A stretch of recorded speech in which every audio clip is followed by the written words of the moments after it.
আসসালামু আলাইকুম প্রিয় শিক্ষার্থীরা। এখন আমরা ষষ্ঠ শ্রেণীর বাংলা বইয়ের 33 পৃষ্ঠা নিয়ে আলোচনা করব।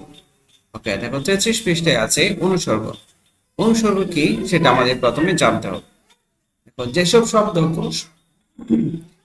শব্দ কোনো শব্দের পরে বসিয়ে শব্দটিকে বাক্যের সঙ্গে সম্পর্কিত করা হয় সেসব শব্দকে অনুসর্গ বলে। যেমন মাথার উপরে নীল আকাশ। উপরে উপরে শব্দটি কি করেছে? এই যে নীল আকাশ, এই শব্দ দুটাকে মাথার সাথে কি করেছে? সম্পর্কিত করেছে। আবার দেখো, সে ঢাকা থেকে বরিশাল গেল। থেকে, এই থেকে শব্দটি কি করলো? বরিশালের সাথে এবং ঢাকা এবং বরিশালের সাথে শব্দ দুটিকে সম্পর্কিত করলো। ওকে, এখানে দাগ দেওয়া শব্দগুলো হচ্ছে অনুসর্গ। ওকে, তারপরে দেখো, পাঠ থেকে অনুসর্গ খুঁজি। চিঠিবিলি ছড়া ও সুখী মানুষ নাটক থেকে অনুসর্গ শব্দ খুঁজে বের করে তার একটি তালিকা তৈরি করো। ওকে, অর্থাৎ আমাদেরকে কি করতে হবে? অনুসর্গ কি কি সেগুলো এই ছকে লিখতে হবে। তারপরে দেখো, আরেকটা ছক আছে যে একটা অনুচ্ছেদ লিখতে বলছে। অনুচ্ছেদ লিখে অনুসর্গ খুঁজি। কোন একটা বিষয় নিয়ে 100 শব্দের মধ্যে একটি অনুচ্ছেদ লেখো। লেখা হয়ে গেলে অনুসর্গ শব্দগুলোর নিচে দাগ দাও। ঠিক আছে, তাহলে আমরা 33 পৃষ্ঠার দুটো ছক এখন পূরণ করব। সেই প্রিয় শিক্ষার্থীরা, এখন আমরা চিঠিবিলি ছড়া ও সুখী মানুষ নাটক থেকে অনুসর্গ শব্দ খুঁজে বের করে তার একটি তালিকা তৈরি করব। ওকে, দেখো, আমরা যেহেতু অলরেডি চিঠিবিলি ছড়া এবং সুখী মানুষ থেকে পাওয়া নাটকটি অনেকবার পড়েছি, তাহলে ওইখান থেকে আমরা কি কি শব্দ পেয়েছি তার একটি তালিকা সরাসরি তৈরি করি। দেখো, চিঠিবিলি থেকে পেয়েছি আমরা হলো, নাকি, যে, তো। এবং সুখী মানুষ থেকে আমরা অনুসর্গ পেয়েছি করে, মধ্যে, লেগে, দিয়ে, থেকে, আছে, মতো, সামনে, জন্য। ওকে, তারপরে দেখো প্রিয় শিক্ষার্থীরা, এখানে একটা অনুচ্ছেদ দেওয়া আছে যে অনুচ্ছেদ থেকে আমাদের কি করতে হবে? অনুসর্গগুলো খুঁজে বের করতে হবে। এখন আমরা পাঠ্য বই 33 পৃষ্ঠার 100 শব্দের মধ্যে একটি অনুচ্ছেদ লিখে আমরা অনুসর্গগুলো নিচে দাগ দিব। এখানে দেওয়া আছে, বাংলাদেশের ঋতু বৈচিত্র্য খুবই অপরূপ। এখানে 6টি ঋতু নিজস্ব ছন্দ নিয়ে আবির্ভূত হয়েছে। অর্থাৎ নিয়ে শব্দটি কি করেছে? এই অংশের সাথে এই যে আবির্ভূত হয় অংশটিকে সম্পর্কিত করেছে। এসব ঋতু রূপের পরিবর্তন হয়ে থাকে। 12 মাসে 6টি ঋতু এদেশের প্রকৃতিতে অসাধারণ রূপের বৈচিত্র্য মেলে ধরে। বৈশাখ মাসে গ্রীষ্মের প্রচন্ড ধাবদাহ দিয়ে এই ঋতুর সূচনা হয়। দিয়ে শব্দটি হচ্ছে কি? অনুসর্গ। এরপর এর 2 মাস পরেই ঘন কালো মেঘের সমারোহে বর্ষা ঋতুর আগমন হয়। বর্ষা ঋতুর পরে পরে হচ্ছে অনুসর্গ। নীল আকাশে সাদা মেঘের ভেলা দিয়ে শরৎ ঋতুর আবির্ভাব হয়। এই ঋতুতে শিউলি ফুলের ঘ্রাণে সমগ্র দেশ ভরে যায়। শরৎ ঋতুর পরেই হচ্ছে অনুসর্গ। পরেই মাঠে মাঠে সোনালী ধান দিয়ে হেমন্ত ঋতুর আবির্ভাব হয়। আমরা কি পেয়েছি? আরেকটা দিয়ে দিয়ে শব্দটা কি? অনুসর্গ। ওকে, এরপর শীত ঋতুর আগমন হয়। আমরা হিমেল হাওয়ার মাধ্যমে তার আগমন টের পাই। এরপর ঋতুরাজ বসন্ত ঋতুর আবির্ভাব হয়। এই ঋতুতে গাছে গাছে মুকুলের ঘ্রাণ এবং বিচিত্র পাখির ডাক পাওয়া যায়। এভাবে বাংলাদেশের সর্বত্র ষড় ঋতুর অপরূপ দৃশ্য দৃষ্টিগোচর হয়। প্রিয় শিক্ষার্থীরা, সবার প্রতি বিশেষ অনুরোধ, এখন যারা আমার চ্যানেলটিকে সাবস্ক্রাইব করো নাই, প্লিজ সাবস্ক্রাইব করে রাখো। আশা করি তোমাদের কিছু না কিছু উপকার হবে। প্রিয় শিক্ষার্থীরা, এখন আমরা পড়ব নমুনা 7। এখানে দেখো দেওয়া আছে যে পলাশের নানা ও নানি একই দিনে মারা যান। নানার কঠিন অসুখ হয়েছিল এবং ওই অসুখে তিনি কয়েক বছর ভুগেছিলেন। নানা মারা যাওয়ার কয়েক ঘন্টা পর পলাশের নানির হার্ট অ্যাটাক হয়। তাকে হাসপাতালে নেওয়া হয়েছিল, কিন্তু বাঁচানো যায়নি। তারপর থেকে বেশ কয়েকদিন পলাশের মন খুব খারাপ ছিল, তাই তখন সে কারোর সাথে কথা বলতো না। পলাশ এক সময় বুঝতে পারে মানুষের পার্থক্য আর মৃত্যুকে মানুষের বার্ধক্য আর মৃত্যুকে ঠেকানো যায় না। তবু প্রতিটি মৃত্যু মানুষকে কষ্ট দেয়।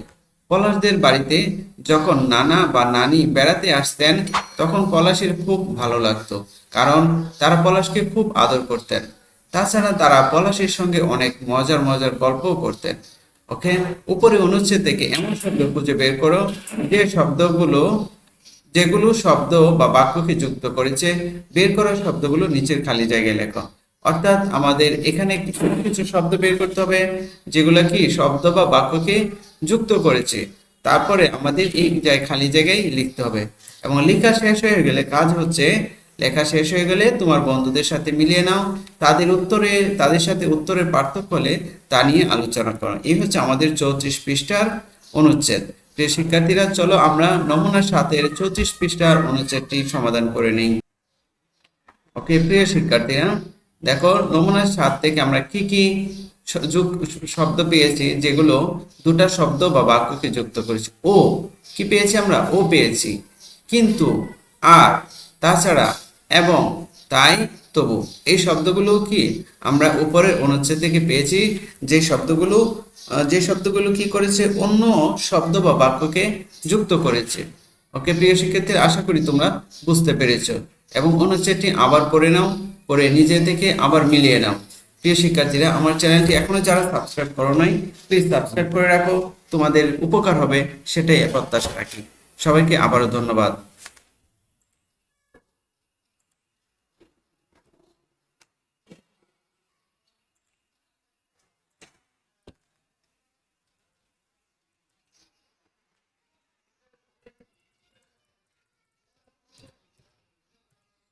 প্রিয় শিক্ষার্থীরা, এখন আমরা পড়তে যাচ্ছি 35 পৃষ্ঠার যে যোজক।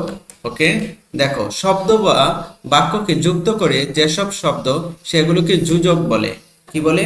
যোজক বলে। যেমন এবং, ও, আর, অথবা, তবু, সুতরাং, কারণ, তবে ইত্যাদি। এই শব্দগুলো কি করে? অন্য শব্দ বা বাক্যকে কি করে? যুক্ত করে। ওকে, তাহলে দেখো এখানে লেখা আছে পাঠ থেকে যোজক খুঁজি। এখানে চিঠি বিলি থেকে পাওয়া যোজক শব্দগুলো আমরা লিখব, এবং সুখী মানুষ থেকে পাওয়া যোজক শব্দগুলো আমরা লিখব। এবং লেখার শেষে আরেকটা কাজ দেওয়া আছে 35 পৃষ্ঠায়, সেটা হচ্ছে অনুচ্ছেদ লিখে যোজক খুঁজি। অর্থাৎ কোনো একটা বিষয় নিয়ে 100 শব্দের মধ্যে একটি অনুচ্ছেদ লেখো, লেখা হয়ে গেলে যোজক শব্দগুলো নিচে দাগ দাও।